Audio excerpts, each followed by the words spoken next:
Hello everyone, नमस्कार। स्वागत है आपका राजवेश हिंदी यूट्यूब चैनल पर। फ्रेंड्स, आज ही हमारा हिंदी पढ़ने का तीसरा दिन है और आज के इस वीडियो में हम लोग हिंदी 12 खड़ी मात्राएं सीखने वाले हैं। पिछली वीडियो में हमने पढ़ा हिंदी स्वर व उनकी मात्राएं और इस वीडियो में भी आपको सीखने को मिलेगा। तो ये वीडियो काफ़ी महत्वपूर्ण होने वाला है, वीडियो को लास्ट तक जरूर देखिए। तो यहाँ पर देखिए, यहाँ पर स्वर दिया गया है अ से लेकर के अ तक, जो कि कल हमने पढ़ा है। अगर वो वीडियो आपने नहीं देखा है तो इस वीडियो के अंत में आपको पिछला वीडियो और आने वाला अगला वीडियो भी मिल जाएगा, ठीक है। अगर एक दिन बाद आप देखते हैं तो यहाँ देखिए, ये है स्वर, यानी कि अ से लेकर के अ तक के बीच होता है वो स्वर होता है और इनकी मात्राएं भी होता है, ठीक है। यहाँ पर देखिए, यहाँ पर री नहीं दिया गया है, हालांकि री भी स्वर होता है, ठीक है। इस तरह से री होता है और इसकी मात्रा ऐसे होता है, ठीक है। यानी कि ए इस प्रकार से ये है, वो इसकी मात्रा है। यहाँ पर देखिए, यहाँ पर देखते हैं, ये है अ, इसकी कोई मात्रा नहीं होता है, और ये है आ, तो इसकी मात्रा ये है और छोटी की मात्रा ये। उसी तरह से इन सभी के नीचे यहाँ पर मात्राएं दी गई हैं, आप देख सकते हैं, ठीक है। अगर आपको याद नहीं होगा तो आप इसे अपने कॉपी में नोट डाउन कर सकते हैं और इसे आपको कंठस्थ याद होना चाहिए, ठीक है। तो ये सब इनकी मात्राएं हैं इस तरह से। तो इन्हीं मात्राओं को मिला करके हिंदी 12 खड़ी मात्राएं बनता है, ठीक है। यानी कि जो व्यंजन होता है क से लेकर के ग तक, क ख ग घ ng, उन सभी में इन्हीं मात्राओं का उपयोग करके 12 खड़ी बनता है, ठीक है। तो देखिए किस तरह से 12 खड़ी बनाया गया है। तो यहाँ पर आप देख सकते हैं, ये है क, ठीक है, इसमें कोई मात्रा अभी नहीं लगा हुआ है, और ये है का, इसमें आ की मात्रा लगा है। तो यहाँ से यहाँ तक आप देखिए, अ से लेकर के अह तक जिस तरह से पढ़ते हैं, तो उसी तरह से क को भी पूरे क से लेकर के कह तक वैसे ही पढ़ेंगे, ठीक है, जिस तरह से इसको पढ़ते हैं। यानी कि देखिए, अ आ ए ओ ए ओ औ या या फिर अन, ठीक है। इसके बाद अह, तो व्यंजन को भी वैसे ही पढ़ेंगे, ठीक है। देखिए, क एक व्यंजन अक्षर है, व्यंजन अक्षर है, तो इसे कैसे पढ़ेंगे? क का, के को के को कंग कह, इस तरह से, ठीक है। तो साउंड जो है इन्हीं स्वर का आ रहा है, ठीक है, जिसका भी मात्रा लगा है उसी का साउंड आ रहा है। तो ध्यान से देखिए, यहाँ पर जो है आ की मात्रा लगा इसमें, तो इसमें आ का साउंड आ रहा है, ठीक है। ये आ की मात्रा है और ये इस आ की यहाँ साउंड आ रहा है। अब यहाँ पे देखिए, ये क है, इसमें ई की मात्रा लगा है, इस तरह से ऐसे मात्रा लगा है, तो ये वाली मात्रा लगा है, ठीक है। तो इसकी मात्रा लगा है, तो ये किसका है? छोटी ई का, छोटी का मात्रा है, तो इसमें छोटी ई का साउंड आएगा, यानी कि इसे की पढ़ेंगे, यानी कम समय में की पढ़ेंगे, ठीक है। अगर क में बड़ी की मात्रा लगता है तो उसे अधिक समय में की पढ़ेंगे, यानी कि इसे की पढ़ेंगे तो इसे की पढ़ेंगे, ठीक है। इसे उसी तरह से छोटा ऊ बड़ा ऊ होता है, तो इसमें भी छोटा ऊ बड़ा ऊ को ऐसे ही पढ़ेंगे, को के, इसमें ए की मात्रा लगा है तो इसे के पढ़ेंगे, और इसे के, इसमें ए की मात्रा लगा है, ठीक है, इसमें ए की मात्रा ये ए की मात्रा लगा है। तो यहाँ पे ध्यान दीजिए, ये ए तो ऐसे लिखा होता है एक डंडी ऊपर में, लेकिन इसकी मात्रा जो होता है वो दो डंडी किसी भी व्यंजन में ऐसे लगता है, ठीक है। यानी कि यहाँ पर क है तो इसमें ए की मात्रा ऐसे लगेगा, या फिर कोई भी अक्षर है ख है तो उसमें ए की मात्रा दो डंडी ऊपर में ऐसे लगेगा।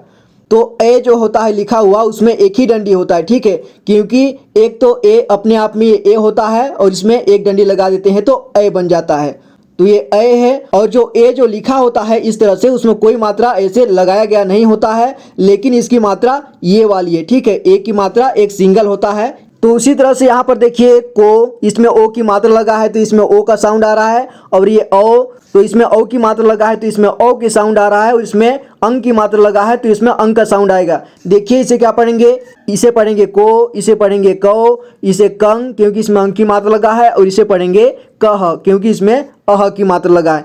तो जिसका मात्रा जिसमें भी लगता है उसी तरह का इसका साउंड आता है, ठीक है। अगर आप इसके एक दो लाइन को कंठस्थ रूप से पढ़ लेते हैं, लिख लेते हैं, तो आपके लिए सभी सरल हो जाएगा, आपको रटने की कोई ज़रूरत नहीं होगी, ठीक है।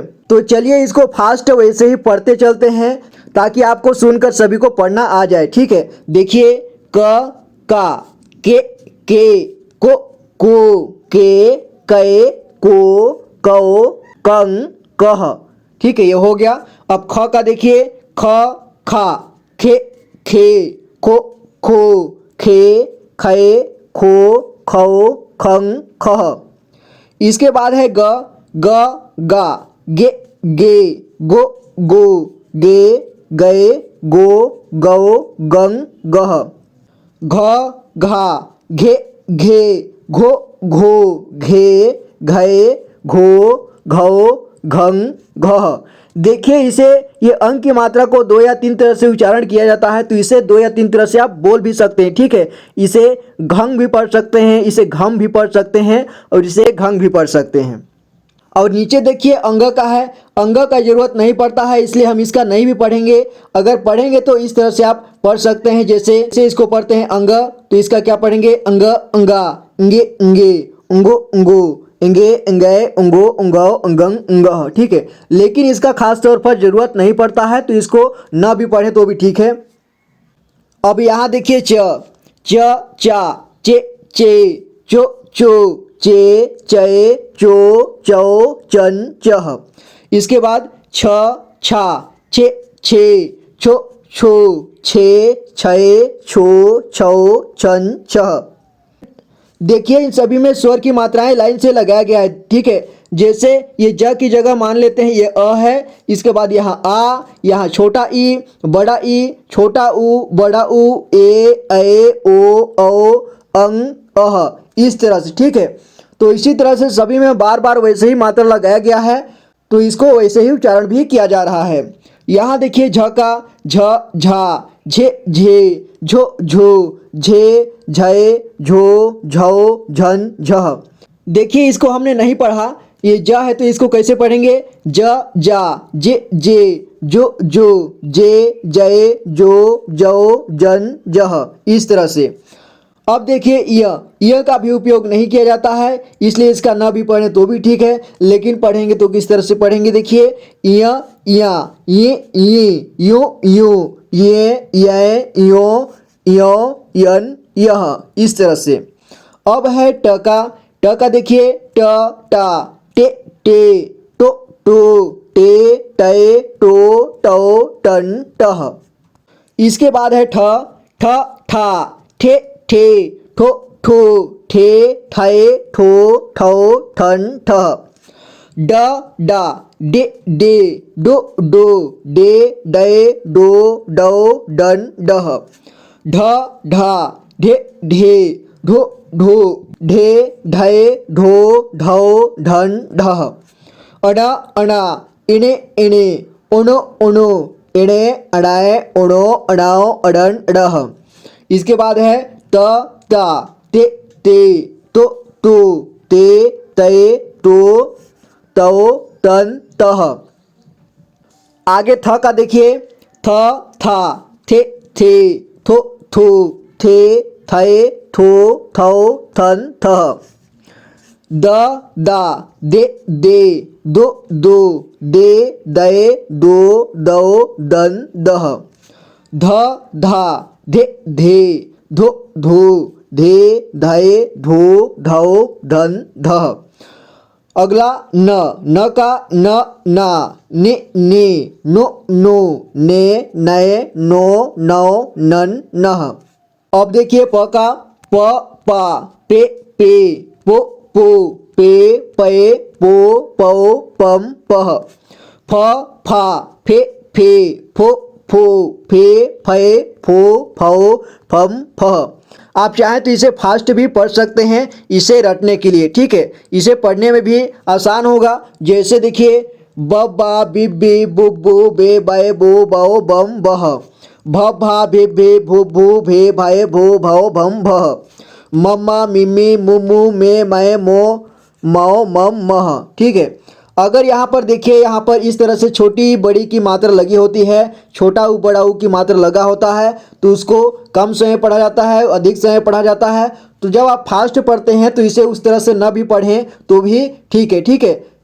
तो इसे इस तरह से भी पढ़ सकते हैं या ये यो ये या यो यौ यन यहा।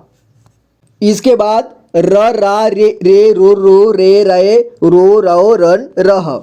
ल ला ले लु ले लय लो लो लन लह, ठीक है। फास्ट इस तरह से आप पढ़ सकते हैं। व वा वी बी वो वे वे वो वो वम वह। श शा शे शो शो शे शय शो शौ शन शाह। इसके बाद ये दोनों स को लगभग एक ही जैसे उच्चारण किया जाता है, ठीक है। और इसे भी श शा शे शे शु शु शे शय शो शौ शन शह। इसके बाद देखिए सपेरा वाला स, इसका उच्चारण स किया जाता है और इसका श, इन दोनों का श और इसका स। ठीक है, देखिए स सा से सु सु से सय सो सौ सन सह। आगे देखिए ह हा हे हो हे है हो हन ह। अब देखिए अक्षर का, देखिए ये आधा क और श से मिलकर के बना होता है, यानी कि शलगम वाला श होता है वो स से मिलकर के बना होता है। ठीक है, तो देखिए कश कशाक शेक शेक शोक शोक शेक शाय क्षोक क्षाव क्षंग क्ष, इस तरह से इसे पढ़ेंगे। ठीक है, और यहाँ देखिए त्र त्रा त्रे त्रे त्रु त्रु त्रे त्रय त्रु त्रौ त्रन त्रह, यानी कि ये त्र जो होता है वो आधा त और र से मिलकर के बना होता है, और ग देखिए ये आधा ग और य से मिलकर के बना होता है। तो उसे याद रखने की जरूरत नहीं है, बस इसे आपको त्र पढ़ना है, इसके बाद त्र के साउंड से ही पढ़ते जाना है। और ये ग्य है, इसे ग्य के साउंड से पढ़ते जाना है। ग्य ग्या गे गे ग्यो ग्यो गे ग्याय ग्यो ग्याओ ग्यन ग्यह। इसके बाद देखिए अब बच गया है अड अढ और श्र।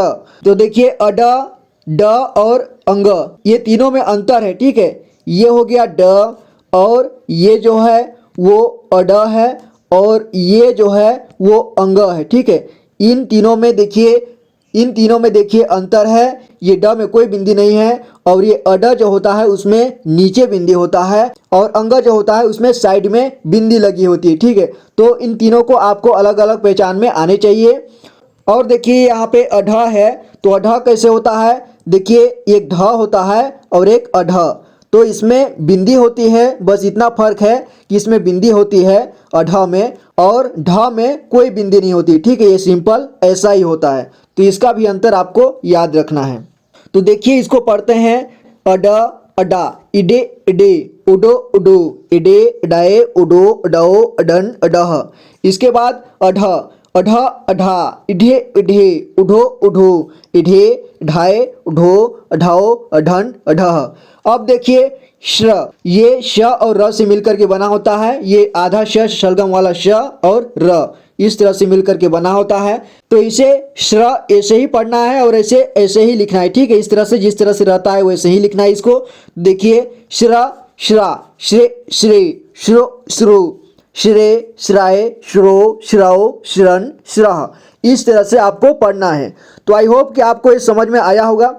इस तरह से आपको हिंदी 12 खड़ी पढ़ना है। तो इसी को पढ़ने के बाद, इसी को कंठस्थ याद करने के बाद आप हिंदी पढ़ना आसानी से सीखेंगे। ठीक है, क्योंकि इन्हीं मात्राओं का जोड़ से शब्द बनता है। जब हम कोई भी शब्द बोलते हैं, पढ़ते हैं, लिखते हैं, इन्हीं मात्राओं से मिल करके बना होता है। तो इनको याद रखना आपके लिए काफ़ी ज़रूरी है। अगर ये आपके पास नहीं है तो आप इसे अपने कॉपी में नोट डाउन कर सकते हैं। देखिए कोई भी शब्द इन्हीं मात्राओं से मिल करके बना होता है। अगर यहाँ पर अनीता है, ठीक है, अनीता किसी का नाम है, तो अनीता कैसे बना है, देखिए ये अ है, इसमें कोई मात्रा नहीं होता है। इसके बाद यहाँ पर नी है, तो इस 12 खड़ी में हमने नी पढ़ा, और यहाँ पर ता है तो इस मात्रा में हमने ता भी पढ़ा। ठीक है, तो कोई भी शब्द, कोई भी वाक्य इन्हीं मात्राओं से मिल करके बना होता है, इसलिए आपको इसे पढ़ना बहुत जरूरी है। ठीक है, तो ये रहा आज का वीडियो फ्रेंड्स। मैं मिलूंगा आपसे अगली वीडियो में, और अगली वीडियो में हम बिना मात्रा वाले शब्दों को पढ़ना सीखेंगे। इसके बाद हम मात्रा वाले शब्दों को पढ़ना सीखेंगे। इसके बाद धारा प्रवाह हिंदी पढ़ना सीखेंगे। तो मैं मिलता हूं आपसे अगली वीडियो में। अगर आपने चैनल को पहली बार विजिट किया है तो चैनल को सब्सक्राइब कर लें। Thank you so much for watching this video guys. Take care and good bye.